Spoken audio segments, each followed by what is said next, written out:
نحمد نصلی علی رسول الکریم اما بعد فاعوذ باللہ من الشیطان الرجیم بسم اللہ الرحمن الرحیم ربنا ظلمنا انفسنا وإن لم تغفر لنا وترحمنا لنكونن من الخاسرین یا ارحم الراحمین یا ارحم الراحمین یا ارحم الراحمین۔ میرا آج کا ٹاپک ہے دنیا کی مثال بھی اس پلاسٹک کے سیب کی طرح ہے، اس سے حاصل کچھ نہیں ہوتا، جبکہ اس کو دیکھنے والے اس سے متاثر ہوتے رہتے ہیں، اور دنیا کو ہاتھ میں رکھنے کا دعوے دار بالآخر خالی ہاتھ لا حاصل اس دنیا سے چلا جاتا ہے۔ جھوٹا دکھاوا انسان کو پہلے تھکاتا ہے پھر مار ڈالتا ہے۔ ختم اللہ علی قلوبہم وعلی سمعہم وعلی ابصارہم غشاوۃ ولہم عذاب عظیم۔ ترجمہ: اللہ نے ان کے دلوں پر اور ان کے کانوں پر مہر لگا دی ہے اور ان کی آنکھوں پر پردہ پڑا ہوا ہے اور ان کے لیے زبردست عذاب ہے۔ اس آیت میں یہ واضح فرمایا گیا ہے کہ ضد اور ہٹ دھرمی بڑی خطرناک چیز ہے۔ اگر کوئی شخص ناواقفیت یا غفلت وغیرہ کی وجہ سے کسی غلطی کا ارتکاب کرے تو اس کی اصلاح کی امید ہو سکتی ہے، لیکن جو شخص غلطی پر اڑ جائے اور تہیہ کر لے کہ کسی بھی حالت میں بات نہیں ماننا ہے، تو اس کی ضد کا آخری انجام یہ ہوتا ہے کہ اللہ تعالیٰ کی طرف سے اس کے دل پر مہر لگا دی جاتی ہے، جس کے بعد اس سے حق کو قبول کرنے کی صلاحیت ہی ختم ہو جاتی ہے۔ اللہ تعالیٰ اس حالت سے محفوظ رکھے، لہٰذا اس پر شبہ نہیں ہونا چاہیے کہ جب خود اللہ تعالیٰ نے ان کے دل پر مہر لگا دی تو معذور ہو گئے، اس لیے کہ یہ مہر لگانا خود انہی کی ضد اور تہیہ کرنے کا نتیجہ ہے کہ حق بات نہیں ماننی۔ کبھی دیکھا ہے کہ کسی ماں نے اپنے بچے کو گپ اندھیرے میں چھوڑ دیا ہو؟ کبھی نہیں نا۔ تو پھر وہ اللہ جس کی رحمت کی کوئی حد نہیں، وہ کیسے تمہیں چھوڑ سکتا ہے؟ یقین و توکل رکھو اور اپنے رب کی رضا میں راضی رہنا سیکھو۔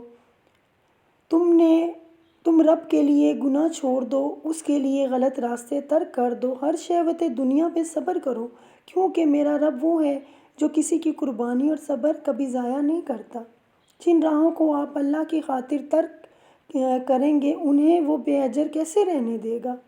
کبھی نہیں۔ میرا رب بہت رحیم ہے، کبھی بھی نہیں، بالکل نہیں۔ ایسا سوچنا بھی ہمیں نہیں چاہیے۔ وہ تو خود قرآن میں فرماتا ہے کہ وہ بڑا قدردان ہے، انشاءاللہ وہ تمہارے صبر و قربانی کی قدر کرے گا، بہت قدر کرے گا، بس تم ہمت سے اجر و صلہ ملنے تک رکے رہنا۔ وَنَبْلُوَكُمْ بِالشَّرِّ وَالْخَيْرِ فِتْنَةً، ہم ضرور تمہیں اچھے اور برے حالات سے آزمائیں گے کہ تم سے زیادہ تمہارا رب تم سے محبت کرنے والا ہے، تو لوٹ آؤ اپنے رب کی طرف کہ دلوں کا سکون اللہ کے ذکر میں ہے۔ عقل مند انسان وہ ہے جو اپنی خواہشات کو خود کنٹرول کر سکے۔ اگر کسی انسان کے ڈر یا محبت کی وجہ سے آپ کچھ چھوڑ بھی رہے ہیں تو یہ کوئی بڑی بات نہیں، کیونکہ اگر وہ انسان نہیں ہوگا تو پھر آپ پھر سے وہی غلطی کریں گے۔ لوگوں کے ذکر میں مشغول نہ رہا کرو، وہ تو مصیبت ہے۔ اللہ کے ذکر کو معمول بناؤ، وہ رحمت ہے۔ اللہم لا سہل الا ما جعلتہ سہلا وانت تجعل الحزن سہلا اذا شئت۔ اے اللہ، کوئی کام آسان نہیں مگر جسے آپ آسان کر دیں، اور آپ جب چاہتے ہیں مشکل کو آسان کر دیتے ہیں۔ تو پیاری بہنوں، جانتی ہو الدنیا متاع الغرور کب ہوتی ہے؟ جب آپ سے کوئی غیر محرم کہے آپ کی آواز بہت خوبصورت ہے، آپ سے میں متاثر ہوا ہوں، آپ کی شخصیت بڑی کمال ہے، آپ اس دنیا کی منفرد ترین لڑکی ہیں، میں نے آپ جیسی لڑکی آج تک نہیں دیکھی۔